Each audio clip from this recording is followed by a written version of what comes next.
One of the best things I've done on this trip is spend $1,700 on a hotel room that we never used.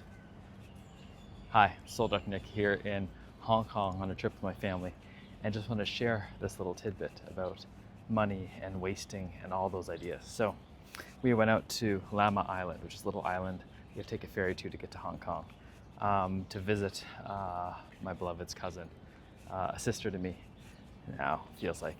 And we rented a hotel room or a room before we got there because we didn't want to impose, we didn't want to cramp, we wanted our own space. All these amazing reasons, and we prepaid for it because we needed to. So we prepaid for 2 nights. I think it was around 1,700 Hong Kong dollars. And when we got there, this is the middle of typhoon level 8 as well. So raining, all this other fun stuff. We saw the room and it wasn't bad. It was a Southeast Asian style room, air conditioning, 2 beds. And there's something about the energy of it that my beloved was clear she didn't want to be there. And so after we got the room, non-refundable, all that other fun stuff, we realized, hey, we would rather sleep on your floor in your place than to take this private room. And so that's what we did. Now, why this is the best investment, especially because it was in the middle of a typhoon, all that stuff, just like with all the chaos that's happening, it just felt safer for them.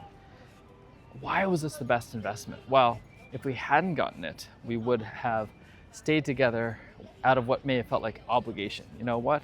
Like, they don't have a place, they've got to stay with us. It's not a big place, this is Hong Kong. We displaced her daughter in order to get the room.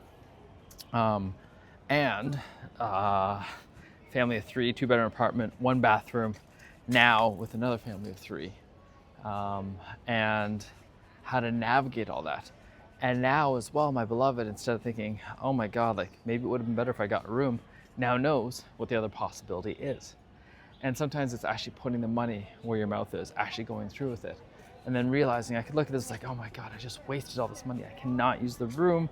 You know, I'm not making the value of it, but we had the best experience of this family. We even stayed an extra night.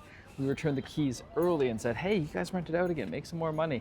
Easiest thing for the house cleaners to do. And we weathered the Typhoon 8, which also happened to be a lunar eclipse, super powerful energetically. And there's a rooftop balcony where I could take typhoon showers.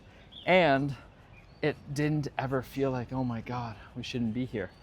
And it reminded me that this was one of the best investments I've ever made. And how can I look back at all the investments, all the failed investments, quote unquote, and see them as education points? And that's the reminder for me. People who can't get into the investing world often see it as either gain or a loss, rather than every single loss is just tuition. It's tuition on the journey of investing in self, in life, in assets, and all those things. And every single gain, sometimes it may seem like a gain, but if you don't learn the lessons that happen even with the gain, you may get a larger loss in the future when hubris gets the best of you. And that's it for me as well. Like, I made small gambles, small bets, made money before, and then lost much more money because I didn't learn the lesson. I didn't learn the lesson that I didn't have the good structure, procedures. I didn't want to be doing this either. I didn't want to be researching all this stuff. So maybe I'm not the best person to be making all these investments. And so just want to drop that in there, because in Hong Kong, one of the best things that we did was we rented a hotel room for 2 nights that we never actually used. And how ridiculous is that? How beautiful is that? I hope you can learn from this, because I don't need you to rent a hotel room you don't use. Just know that there are always options and choices. Ciao for now.